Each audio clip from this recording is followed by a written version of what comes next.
फरमाते हैं कि मैं ना मजदूर लेने गया, बगदाद के चौक में मजदूर बैठे होते थे, तो मेरी उन मजदूरों में से ना एक नौजवान बच्चे पे नजर पड़ी। बड़ा कमजोर सा वजूद था, लेकिन चेहरे पर इबादत का निशान था। माथा बताता था कि नमाज का बड़ा ख्याल रखता है। मैं उसके करीब गया। चेहरे भी बड़ा कुछ बताते हैं ना, चेहरों में भी बड़ी रानाई होती है। फरमाते हैं मैं करीब गया, मैंने उसको कहा बेटे मजदूरी करोगे? तो कहने लगा मजदूरों में बैठा हूं तो जरूर मजदूरी के लिए ही तो बैठा हूं। तो मैंने कहा कि चलो फिर। कहने लगा नहीं, मेरी कुछ शर्तें। मैंने कहा बताओ? कहने लगा पहली शर्त यह है कि लोग 4 दिनार दिहाड़ी लेते हैं, मैं 3 दिनार लूंगा। मैंने कहा यार बे तो बड़ी बेहतरीन है, बाकी भी इस तरह की रख ले। उसने कहा हुजूर दूसरी शर्त यह है कि मैं आपकी मुकम्मल बात मानूंगा, लेकिन जब अजान हो जाएगी फिर आपकी नहीं सुनूंगा। तीसरी बात उसने ये की कि हुजूर मैं आपके घर में काम करूंगा पर आपके किसी सवाल का जवाब नहीं दूंगा। कहते मैंने कहा यार तू बड़ा अजीब है, शर्तें तो मालिकों की होती हैं। कहने लगा जी बहरहाल मैं शर्तें लगा के जाता हूं। फरमाते मैं उसे घर ले आया, काम मैंने उसको बताया, तो जो काम मजदूर सारे दिन में करता है ना उसने 2 घंटे में ही कर दिया। हमारे मजदूर सिगरेट पीने में भी तो आधा घंटा लगाते हैं, वो चाय पीने जाएं तो पौना घंटा। वहां उनको भी तो दयानतदारी करनी चाहिए कि नहीं करनी चाहिए? मुआहदा किया है ना जी, तो पूरा उतरना चाहिए ना। कहते 2 घंटे में। अब काम जब बंदा शुरू कराता है तो काम और निकल आता है। कहते काम मैंने उसको और बता दिया, वो करने लगा। उसने मिट्टी निकाल के रखी थी बाहर रास्ते में, तो अजान हो गई जोर की। उसने वहीं कुदाल छोड़ी कही और चलने लगा। तो मेरा बेटा कहने लगा इसको जरा बराबर कर दो। कहने लगा चुप कर जा, तेरे बाप से बात हुई थी, जब अजान होती है तो मैं किसी और की नहीं सुनता, सिर्फ अल्लाह रसूल की सुनता हूं। कहते मस्जिद चला गया, नमाज पढ़ के आया तो दोपहर का वक्त था। मेरी बीबी कहने लगी इसको को खाना खा ले।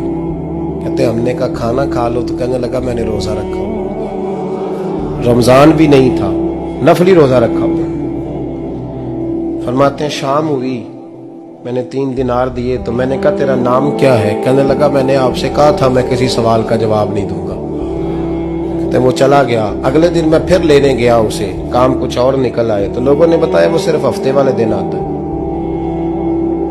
मैंने कहा क्यों? कहने लगे जी वो कहता है मेरा हफ्ते का खर्चा 3 दिनार है, जब 3 दिनार कमा लेता हूं तो बाकी सारा टाइम अल्लाह रसूल की जिक्र में गुजार दिया करता हूं। फरमाते हैं अजीब। अगले हफ्ते मैं फिर लेने गया, मैंने पूरा हफ्ता इंतजार किया कि काम उसी से कराना है। मैं जब गया तो मैंने कहा चलो। कहने लगा मेरी शर्तें याद है ना? और मैंने कहा याद है भाई साथ चल। फरमाते हैं काम कराया, 2-3 हफ्ते वो आता रहा। एक हफ्ते में गया तो लोगों ने कहा हुजूर आज नहीं आया। क्यों? कहने लगे बीमार हो गए।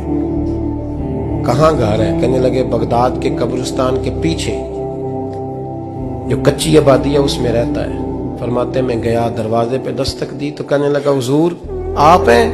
दरवाजा खोला है, आ जाइए। फरमाते मैं अंदर गया तो मैंने कहा तुम्हें कैसे पता चला मैं आया हूं? कहने लगा हुजूर अल्लाह वाले हो, आप नहीं आना था, वरना अमीर तो गरीबों का पता लेने कोई नहीं आते।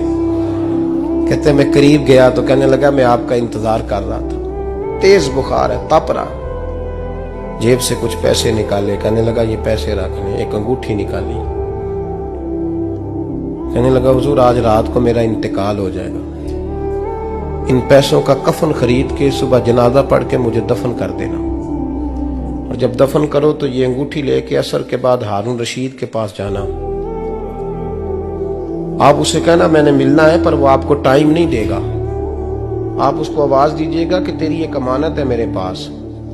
फिर वो आपसे मिलेगा तो अंगूठी दे दे, फिर आप मेरी तरफ से फारिग हैं। हजरत फरमाने लगे तेरा नाम? और कहने लगा हुजूर वक्त थोड़ा है, आज रात मैंने जाना है, बड़ी लंबी माफी मांगनी है रब करीम से, अगर मुनासिब समझे तो मुझे अपने रब से तन्हाई कर देने। फरमाते हैं मैं आ गया, पर उसकी बातों ने मुझे सारी रात सोने नहीं दिया। फरमाते हैं सुबह बड़ी मुश्किल से सूरज निकला, मैं गया, दरवाजे पे हाथ रखा तो दरवाजा खुला हुआ था। अंदर दाखिल हुआ तो खुशबुएं मेरा इस्तकबाल कर रही थी। जब चेहरे से कपड़ा हटाया तो उसका तो इंतकाल हो चुका। इंतकाल हो चुका है, ऐसे जैसे किसी का दीदार करके सोया। कहते मैं तो 2 आदमी ले गया था जनाजे पे, पर पता नहीं दुनिया किधर किधर से आई, कहां कहां से। अखा जदों मीटियां जमाना मैनू रोवेगा, अपना ते अपना बेगाना मैनू रोवेगा। फरमाते हैं मैं तो 2 बंदे ले गया था, पर पता नहीं मखलूक कहां कहां से आई। जनाजा पड़ा, दफन किया। हारून रशीद के पास में असर के बाद गया, मैंने बुलाना चाहा पर बादशाह था, मेरी तरफ देखा ही नहीं। मैंने उसको कहा तेरी ये अमानत मेरे पास है। फरमाते हैं वो मुझे कोने पे ले गया, क्या बात है, कमरे में बुलाया, मैंने अंगूठी दी। हारून रशीद तो चीखे मारने लगा, कहने लगा अंगूठी वाला कहाँ है? मैंने कहा वो तो इंतकाल कर गया। कहने लगा मुझे कब्र पे ले चल। कहते मैं कब्र पे लाया तो वो लेट गया, तड़प के रोने लगा। मैंने कहा मेरा कलेजा फट जाएगा, ना उसने कुछ बताया ना तूने बताया, ये कौन था? तो हारून रशीद कहने लगा ये मेरा बेटा था। मैंने कहा तेरा बेटा और मजदूर?